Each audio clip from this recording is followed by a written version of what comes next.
नमस्कार, 5 का prime time में आप सभी का बहुत स्वागत है और मैं हूं आपके साथ अमनदीप। डॉक्टर शब्द सुनते ही पहला विचार जो मन में कौंधता है वो है सेवियर, लोगों की जान बचाने वाला, या फिर सामान्य भाषा में कहा जाए तो धरती का भगवान। जब इंसान बीमार होता है तो सबसे पहले डॉक्टर के पास भागता है, इस उम्मीद से कि डॉक्टर साहब ट्रीटमेंट कर उसे ठीक कर देंगे। प्राचीन काल में वैद्य हुआ करते थे जिनकी छोटी छोटी वैद्यशालाएं भी हुआ करती थी। आज उनकी जगह मल्टी स्टोरी बिल्डिंग्स ने ले ली है, जहां मामूली से मामूली बीमारी का बिल हजारों में आता है। आलम यह है कि आज आम बोलचाल की भाषा में ऐसी बड़ी बड़ी इमारतों को लूट महल कहा जाने लगा है। ऐसे तमाम मामलों में देखने को मिलता है जहां मरीज इलाज के दौरान मर जाते हैं लेकिन बिल बनता रहता है और परिवार को अपने मृत सदस्य का पार्थिव शरीर पाने के लिए लाखों का बिल भी चुकाना पड़ता है। ऐसे में पिछले कुछ समय से मांग उठने लगी थी कि अस्पतालों और डॉक्टरों को उपभोक्ता कानून के अंदर लाया जाए, क्योंकि आज के समय डॉक्टरी एक तरह का जहां सेवा का काम है तो वहीं दूसरी तरफ ये एक जबरदस्त कमाई का धंधा भी बन चुका है। ऐसे में देश की सर्वोच्च अदालत सुप्रीम कोर्ट ने शुक्रवार को कहा कि चिकित्सकों और स्वास्थ्य सेवाओं को उपभोक्ता संरक्षण अधिनियम 2019 के दायरे से बाहर नहीं रखा जा सकता। जस्टिस DY चंद्रचूड़ और जस्टिस हेमा कोहली की पीठ ने बंबई उच्च न्यायालय के फैसले की पुष्टि की, जिसमें कहा गया था कि डॉक्टर और स्वास्थ्य सेवा प्रदाता उपभोक्ता संरक्षण अधिनियम के दायरे में आते हैं। शीर्ष अदालत ने इस संबंध में बॉम्बे हाई कोर्ट के फैसले को सही करार देते हुए मेडिको लीगल एक्शन ग्रुप की याचिका खारिज कर दी और पीठ ने उपभोक्ता कानून की धाराओं का हवाला देते हुए कहा कि उपभोक्ता कानून में किसी भी तरह की सेवाओं का जिक्र है और सेवा की परिभाषा काफी ज्यादा व्यापक है और अगर संसद इसे बाहर रखना चाहती है तो वह स्पष्ट रूप से कहती, यानी कि साफ है कि हाल ही में समय में जिस तरह से कोरोना काल रहा हो या फिर तमाम अस्पतालों में देखने को मिले फर्जीवाड़े के मामले हो, सुप्रीम कोर्ट का ये आदेश अस्पतालों के लिए नजीर है कि उनकी मनमानी ज्यादा नहीं चलेगी। अब लापरवाही करने पर वो भी नहीं बचेंगे, लेकिन वहीं इस कानून के चलते मरीज और डॉक्टर के बीच जो विश्वास की डोर थी और सेवा की भावना थी, क्या वो कमजोर पड़ेगी, ये भी अब चर्चा का विषय बना हुआ है। और साथ ही क्या अब मरीज बन गए हैं उपभोक्ता और चिकित्सक का धर्म अब बन चुका है पेशा, ये भी एक बड़ा सवाल है। तो आज इसी मुद्दे पर चर्चा करेंगे। दो खास मेहमान हमारे साथ में जुड़ गए हैं। नीरज मिश्रा वरिष्ठ चिकित्सक हैं। नीरज जी, बहुत स्वागत है आपका। और साथ ही प्रदीप शर्मा जुड़ गए हैं, सीनियर एडवोकेट हैं सुप्रीम कोर्ट के। प्रदीप जी, आपका भी बहुत स्वागत है। सबसे पहले शुरुआत प्रदीप जी आप ही के साथ में मैं करूंगी कि सुप्रीम कोर्ट के आदेश को किस तरह से लिया जाए। सबसे पहले मैं चाहूंगी कि आप आम बोलचाल की भाषा में कानून समझाएं कि जनता को इस कानून से कैसे सीधा फायदा होगा और जो लगातार फर्जीवाड़े चले आ रहे थे क्या वो बंद होंगे सुप्रीम कोर्ट के आदेश के बाद?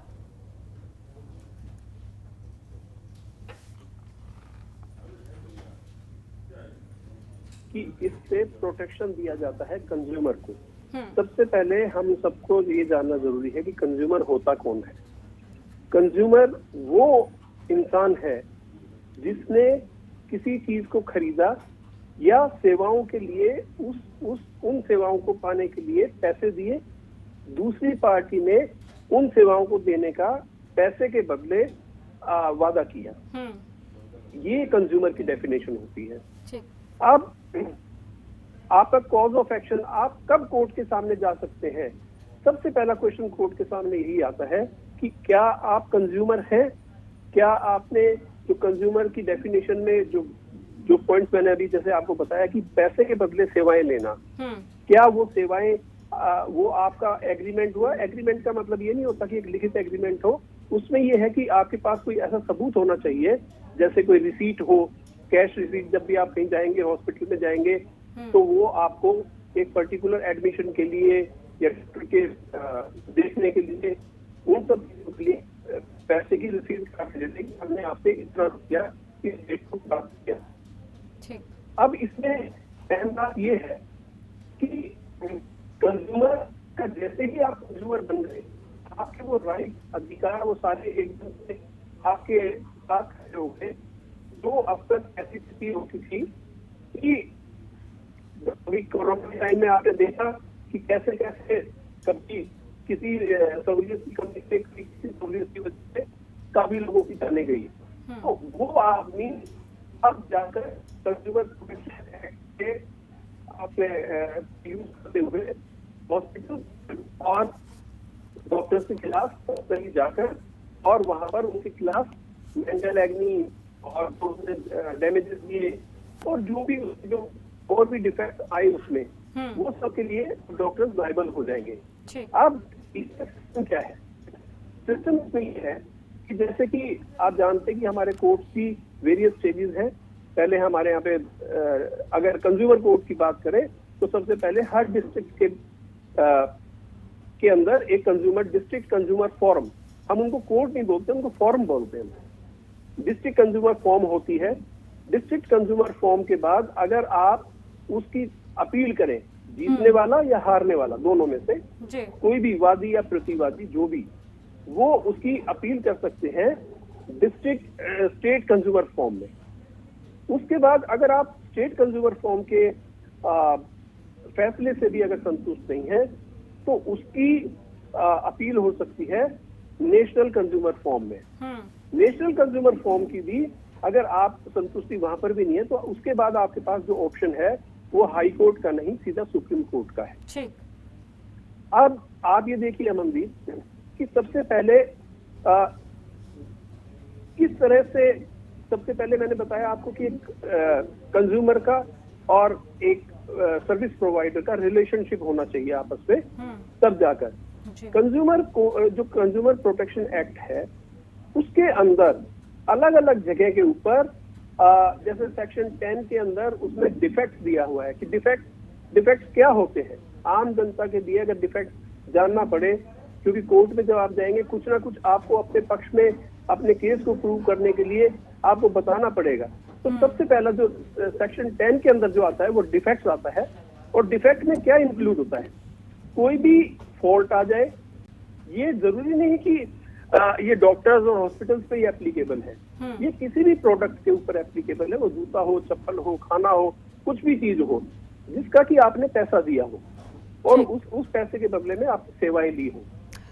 तो अगर डिफेक्ट की बात माने हम, तो वो डिफेक्ट को जो सेक्शन 10 के अंदर डिफाइन किया गया है उसमें फॉल्ट आ गया, इनपरफेक्शन आ गई, मतलब कि जैसे आपने कोई चीज मांगी और वो परफेक्ट नहीं है, जो आपका एग्रीमेंट जैसे आपने मांगा और वो उस शेप पे नहीं है, या किसी ने कुछ देकर और कुछ देने का वादा किया और दे कुछ छोड़ दिया, तो वो इनपरफेक्शन हो गई या उसमें कोई कमी आ गई, शॉर्ट कमिंग।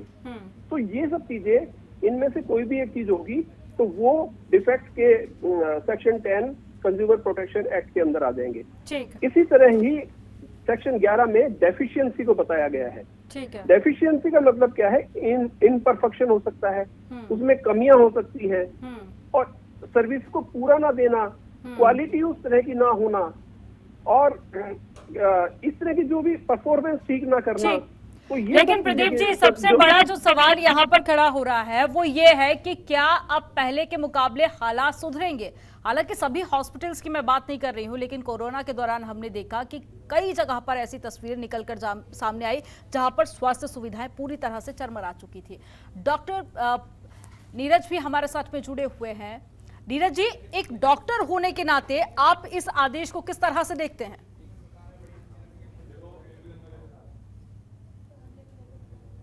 के लिए सबसे पहले देखिए, मैं एक डॉक्टर हूं तो मैं एक पेशेंट भी हूं, कभी ना कभी मैं एक पेशेंट भी रहूंगा, जैसे कि प्रदीप जी ने कहा। तो यहाँ पे हमें ये सोचना होगा कि हम एक्चुअली हमारा एम क्या है। हम सभी का ओवरऑल इस सोसाइटी के अंदर में कोई भी सिस्टम, कोई भी जो हम रिसोर्सेज हैं उसकी एक अकाउंटेबिलिटी चाहते हैं, और किसी भी एजुकेटेड सोसाइटी में किसी सिस्टम की, किसी भी एक प्रोसेस की अकाउंटेबिलिटी होना अच्छी बात है। लेकिन प्रॉब्लम यहाँ पे ये है कि अकाउंटेबिलिटी किस सेंस में चाह रहे हैं। अब अगर आप हेल्थ सिस्टम को, अगर आपने डॉक्टर को एक अकाउंटेबल बना दिया है, तो लेकिन उसके पहले जो सारे जो सिनेरियोज हैं उनकी अकाउंटेबिलिटी का क्या है। मान लीजिए, मैं फॉर एग्जांपल की एक बात कर रहा हूँ कि सपोज कीजिए मेरे पास इमरजेंसी में एक पेशेंट बहुत सीरियस हालत में आता है, और अगर मैं एज अ डॉक्टर, अगर मैं हिपोक्रेटिक अपनी ओथ की बात करता हूँ, तो मैं उस पेशेंट को मुझे अटेंड करना है एट एनी कॉस्ट। और अगर उस अटेम्प्ट में उस पेशेंट की जान जा सकती है, जान बच भी सकती है। अगर बच जाती है तो उसकी कोई क्रेडिट किसी भी डॉक्टर को नहीं दी जाती।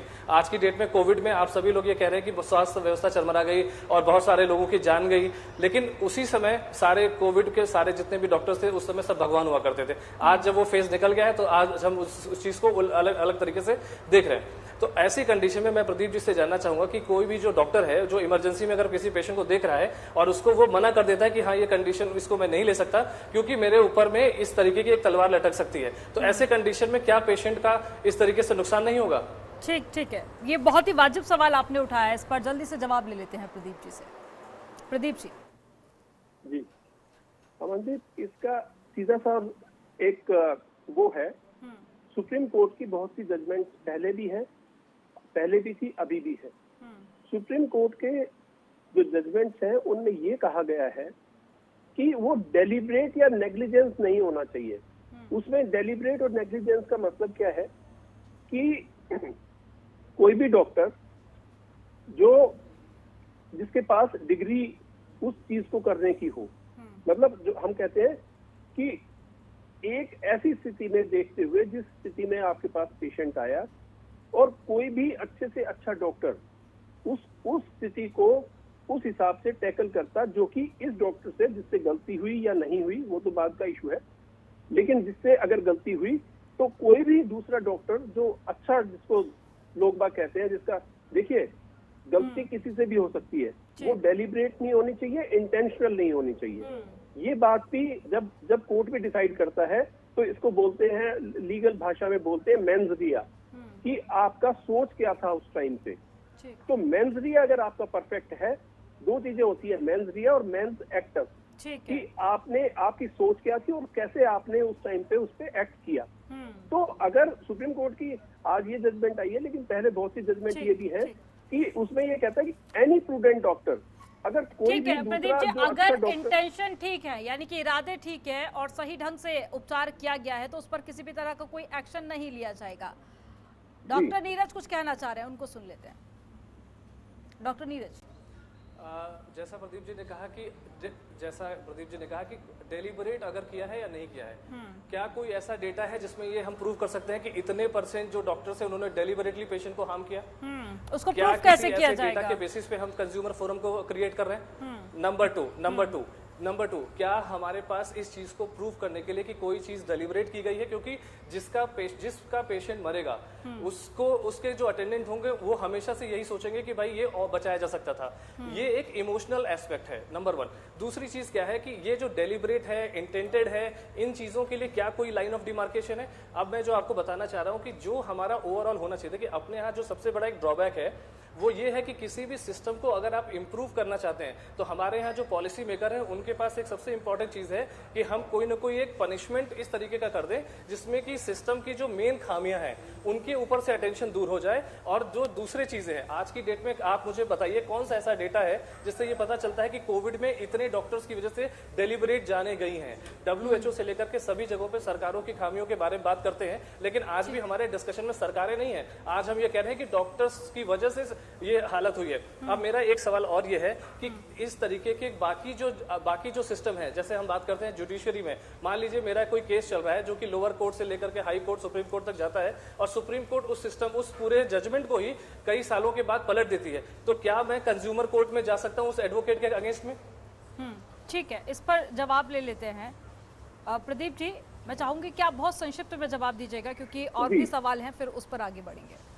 अमनदीप, सीधी सी बात है। एक तो मैं बता दूं डॉक्टर साहब को कि हमारा जो सिस्टम है, इन्होंने अभी ये कहा कि वो कैसे पता लगेगा, पैरामीटर क्या है। हमारा जो सिस्टम है वो एविडेंस बेस्ड सिस्टम है, इसीलिए केस को डिसाइड करने में कोर्ट को टाइम लगता है। जब हमारा एविडेंस बेस्ड सिस्टम है, जरूरी नहीं है, ये बिल्कुल भी जरूरी नहीं है, ना सुप्रीम कोर्ट या कोई सी भी कोर्ट ने ये कहा है कि अगर कोई कंप्लेंट हो गई तो उसकी कन्विक्शन होनी मस्ट है, ऐसा नहीं है कहीं। प्रदीप जी, प्रदीप जी मैं आपको इंटरप्ट कर रहा हूँ। आपने अभी एक चीज बहुत अच्छी कही कि एक टाइम लिमिट होती है, लेकिन आज की डेट में कंज्यूमर यानी कि पेशेंट, जिनको हम कंज्यूमर कल से हो सकता कहेंगे, वो पेशेंट वो टाइम लिमिट क्या डॉक्टर्स को अलाउ करते हैं? दूसरी चीज, क्या किसी बुक में लिखा हुआ है कि किसी भी पेशेंट को, किसी भी हार्ट अटैक के पेशेंट को या किसी किडनी के पेशेंट को कितने टाइम लिमिट के अंदर में ठीक कर देना चाहिए, ताकि उसका जो ड्यूरेशन है हॉस्पिटल का स्टे का और जो उसकी वजह से जो खर्चे बढ़ते हैं, जिसकी वजह से वो कंज्यूमर कोर्ट में कल को जा रहा है, क्या कोई ऐसी टाइम लिमिट है हमारे पास? मेरे ख्याल में डॉक्टर साहब आपने मेरे को ठीक तरह से सुना नहीं। मैंने ऐसा कुछ नहीं कहा जिसका आंसर आपने दे दिया। मैंने ये कहा है कि हमारा एक एविडेंस बेस्ड सिस्टम है जिसके कारण कोर्ट्स में टाइम लगता है। आपने कहा कि कौन डिसाइड करेगा कि ये ठीक से डिफेक्टिव थी सर्विसेज या नहीं थी, कोई पैरामीटर ऐसा नहीं है। आपका क्वेश्चन ये था, मैंने उसका आंसर ये दिया है कि कोर्ट, हमारे कोर्ट जो एविडेंस बेस्ड सिस्टम होते हैं, किसी कंप्लेनेंट की कंप्लेंट के ऊपर खाली उसने कंप्लेंट कर दी और किसी भी डॉक्टर को कन्विक्ट कर दिया, ऐसा सिस्टम नहीं है। हमारे पास कोर्ट के सामने दोनों पक्षों को बोलने की, अपनी अपनी बातें कहने की, अपने अपने बातों के साथ में सपोर्टिंग एविडेंस देने की पूरी अनुमति है। उसके बाद यहाँ पर भी नहीं, सुप्रीम कोर्ट ने ये जजमेंट दी है तो सुप्रीम कोर्ट की और दूसरी जजमेंट अदरवाइज भी है। जैसा कि मैंने पहले भी कहा था कि उसमें ये कहा गया है कि एनी प्रूडेंट डॉक्टर, कि कोई दूसरा डॉक्टर भी अगर यही प्रोसीजर अडॉप्ट कर लिया होता, गारंटी तो कोई भी नहीं देता है कि अगर पेशेंट डॉक्टर के पास आया या हॉस्पिटल में आया, उससे डेथ हो गई। आप एक बात तो मानेंगे अमनदीप जी कि बहुत से कितने ही इंस्टांस आपकी नॉलेज में, मेरी नॉलेज में, डॉक्टर साहब की नॉलेज में भी आए हैं कि डॉक्टर कभी टॉवल बॉडी ऑपरेशन कर रहे हैं, कभी टॉवल रह गया बीच में, कभी कोई इंस्ट्रूमेंट बीच में रह गया। अगर ये नेग्लिजेंस नहीं है तो क्या है? या कुछ फायदे के लिए पैथोलॉजिकल टेस्ट भी आप देखिए, जो प्रिक करते हैं, जहां से सपोज करो कैंसर का सैंपल लेना है, आपने एक इंजेक्शन से उसको प्रिक किया जहां का सैंपल आपने लेना था, उसी थोड़ा सा फायदे के लिए अगर आप उसी इंजेक्शन को दोबारा से दूसरे स्वस्थ आदमी की बॉडी के अंदर अगर आप उसको इंजेक्शन को प्रिक कर देंगे, तो क्या ये ट्रांसफ्यूजन नहीं हो रहा? या कोई और दूसरी, ये तो एक एग्जांपल दिया था मैंने, ऐसे कोई दूसरे भी एग्जांपल्स हो सकते हैं। तो आप ये बताइए कि ऐसी स्थिति में आप डॉक्टर की नेग्लिजेंस मानेंगे या नहीं मानेंगे? लेकिन ऐसा होने के बावजूद भी, मैं फिर रिपीट कर रहा हूं कि ऐसा होने के बावजूद भी ऐसा नहीं है कि किसी ने कंप्लेंट दे दी और कोर्ट ने उसको कन्विक्ट कर दिया, सजा सुना दी, ऐसा नहीं है। एविडेंस के आधार पर पूरी जांच की जाएगी और उसके बाद ही कोर्ट कोई फैसला सुनाएगा, ठीक है। लेकिन डॉक्टर नीरज, आप इस फैसले के समर्थन में नहीं लग रहे हैं और खास करके कई सारे डॉक्टर्स ने भी इसको लेकर अपनी अपनी प्रतिक्रिया दी है। तो अब सुप्रीम कोर्ट का तो आदेश आ चुका है, तो क्या डॉक्टर्स की तरफ से अब कोई पहल की जाएगी या फिर इसके खिलाफ में कोई याचिका दायर करने की आपकी आगे की प्लानिंग?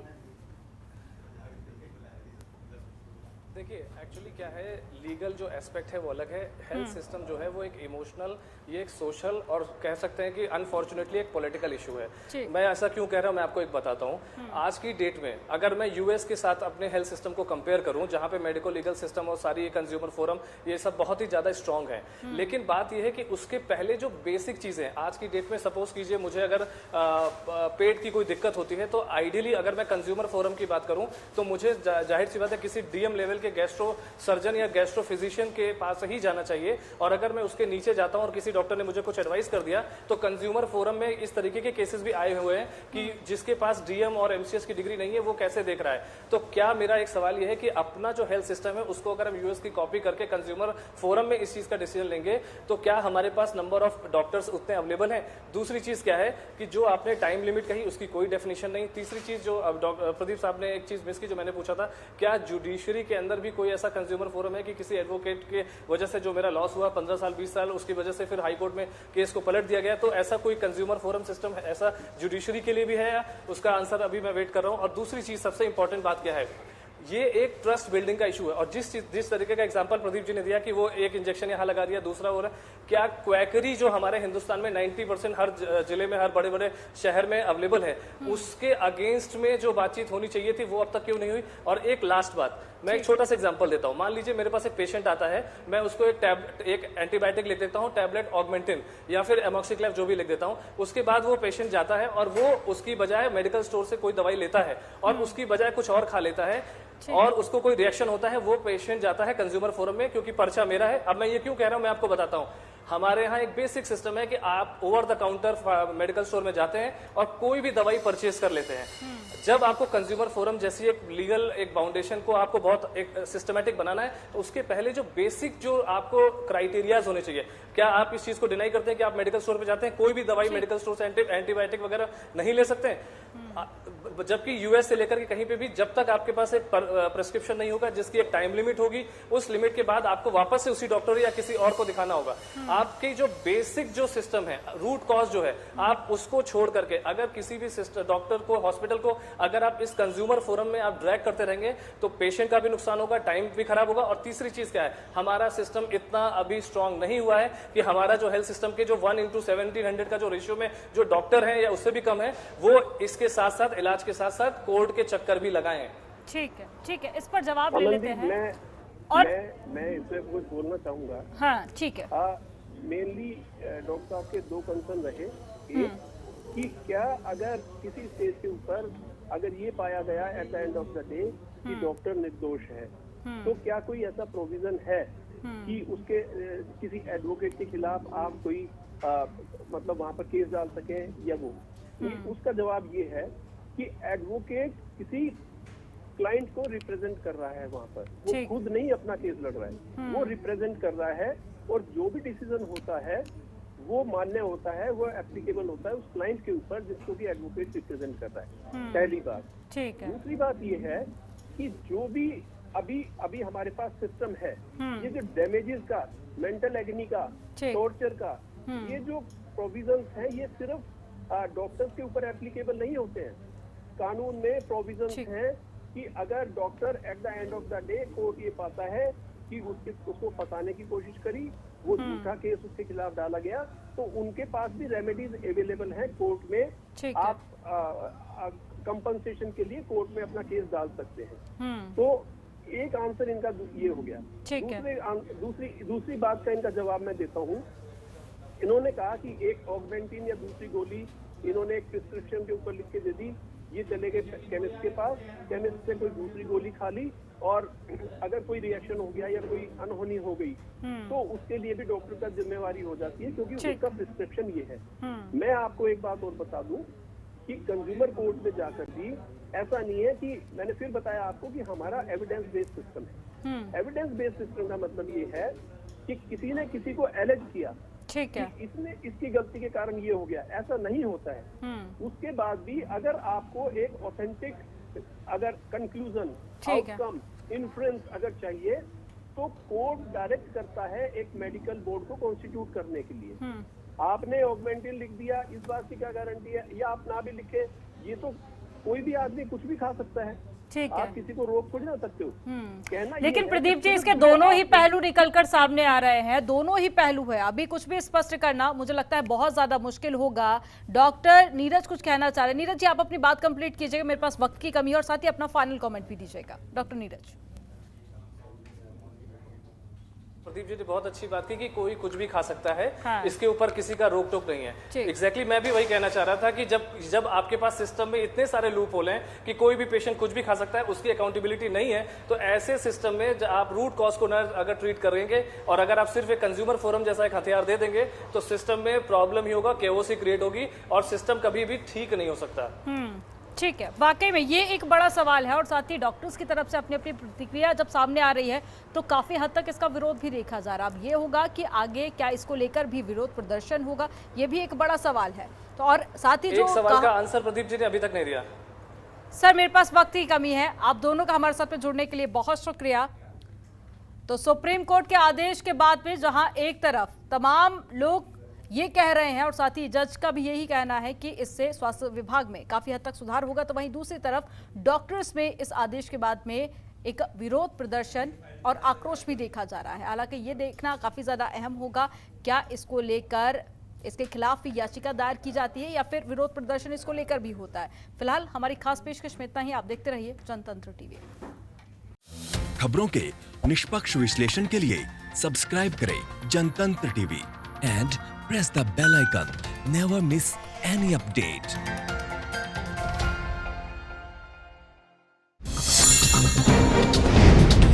डाउनलोड कीजिए जनतंत्र टीवी ऐप को, जो कि अवेलेबल है गूगल प्ले और ऐप स्टोर पर।